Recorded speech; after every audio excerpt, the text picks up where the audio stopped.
that's why this one is about an inch away from it when you're putting the heddles like in there.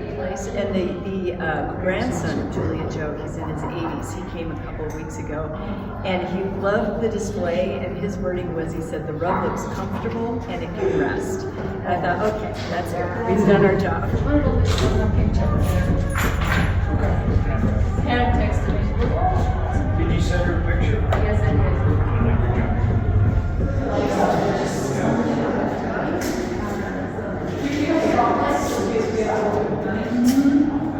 Yeah, it would be good to. We have Virginia and Rosita, who are the daughters of Helen, who is the daughter of Lillie Joe, the master weaver. And they brought something very special.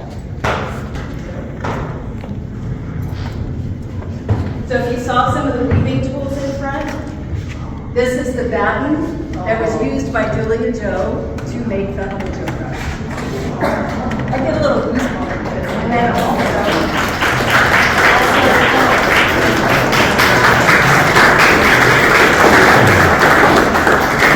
Very pleased with the exhibit. He felt like the rug was resting and at peace and was very, thought it was comfortable on the platform. So it really is an extraordinary exhibit. And to talk more about It's been a long, long time coming.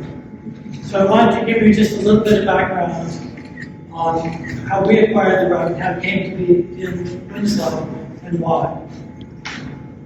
Tina and I first read about La Posada in 1994, when it was likely to be torn down. While researching the history of the rug and the property, I came across an old photo. Navajo dancers at La Posada with the rug that filled the entire room. At the time, it was known as the Hubbell Rug, and it had not been seen for many decades. Like so much of Winslow history, it was abandoned and forgotten. Some years later, I met Patricia Smith. Patricia and I worked together to save the old Hubbell Trading Post, which is now the Winslow Visitor Center. Her father, Kyle Bales, had purchased the trading post in 1952. And with it, he got all the contents, including the Hubbell rug. It turned out Patricia still had the rug. It was too big to sell, too valuable to use, so it sat in storage in Scottsdale for decades. Patricia and I became friends.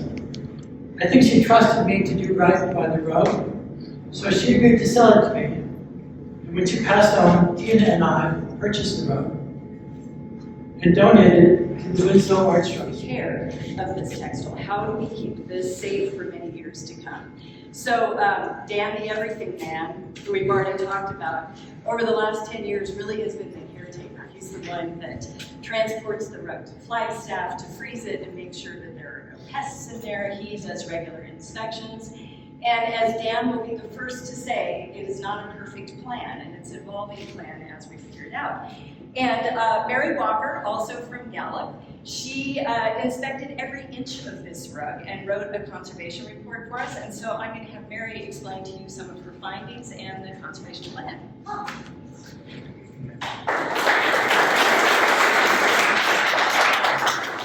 so you know, in the back, I am standing up, so just.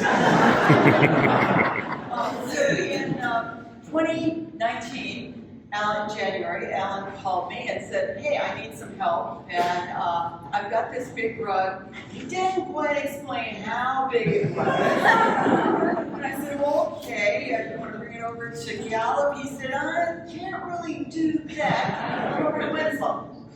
And I started doing some research, and the reports were that the rug was 26 by 36. That has a little bit to do with Lorenzo Hubbell's tendency to enlarge the rug every time he wrote about it after it was finished. It was kind of like one of those fish. Every time he wrote about it, get a little bit bigger. The buildings are no longer there. And I also took a trip out to Ganado, to the National Park site. And we have William. So where's William? Come on up, William. He's going to tell you a little bit about the Hubbell Trading Post.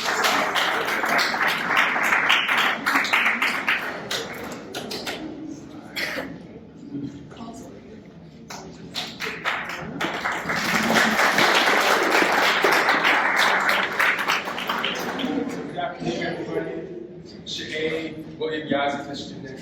nakainishleta pahemosishin, nakaishicheri okatsa ishkno. So that's so where I come from, that is how we introduce ourselves whenever we're in front of a group and whenever we're in a new space. Because as Navajo people, if you're Navajo and you share one of my clans, then we are instantly connected, we're instantly family. And it's a way to establish kinship. Not only that, when we're in a new space, at least what was taught to me, it's a way that we identify ourselves with the spaces that we occupy for the time being.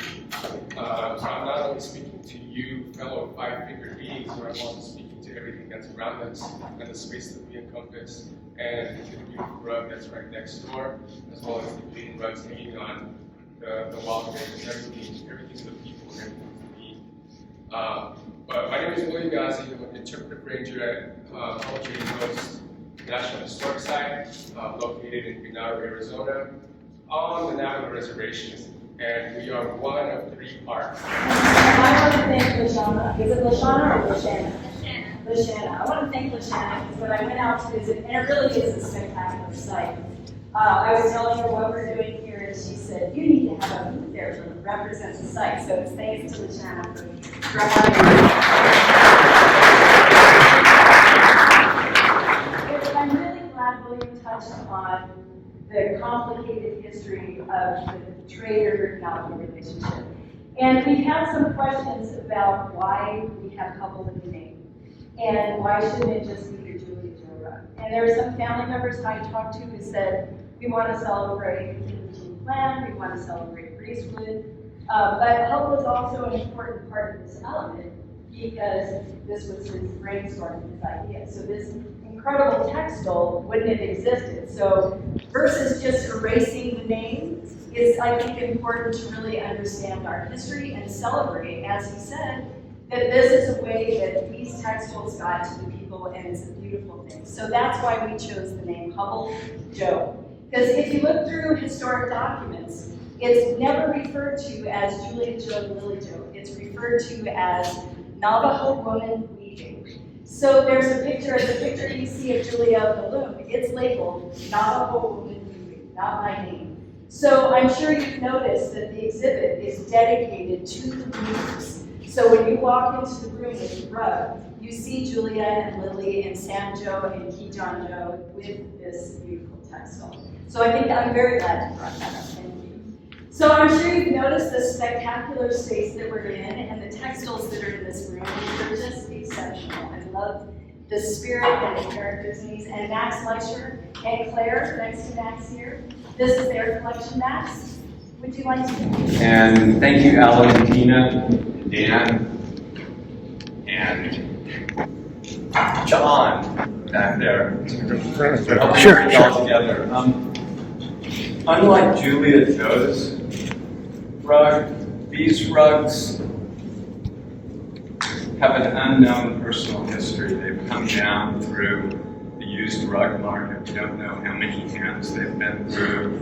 We don't really know who the weavers were or even where they were woven. We can get a sense of the era that they were woven in by the style and the quality of the weavings. But I think these weavings will just have to speak for themselves. And they certainly spoke to me, and each one in its own way compelled me enough that they're here today, all together. And to be honest, this is the first time I've ever seen them all hung together in one space, and it's really incredible. And what I feel from them together is even more than what I felt from them individually. And I hope that they bring something to you of this place where they were woven, a greater place than at this point. Thank you. So with that, thank you. Out on the south lawn, just which way is that? South lawn? West. West of us. Benny Nazi has a group of dancers. So Benny is the advisor at Winslow High School. He leads the Native American Club there, Tribe of Many Feathers. He dances at powwows across Arizona and New Mexico. He's incredible. And the thing that we love about Benny is that he encourages youth to learn traditional dancing. And so the Winslow Arts Trust also made a donation to his high school club to help support some of their activities. So go watch them out on the South Lawn, and thank you all for being a part of this. This has been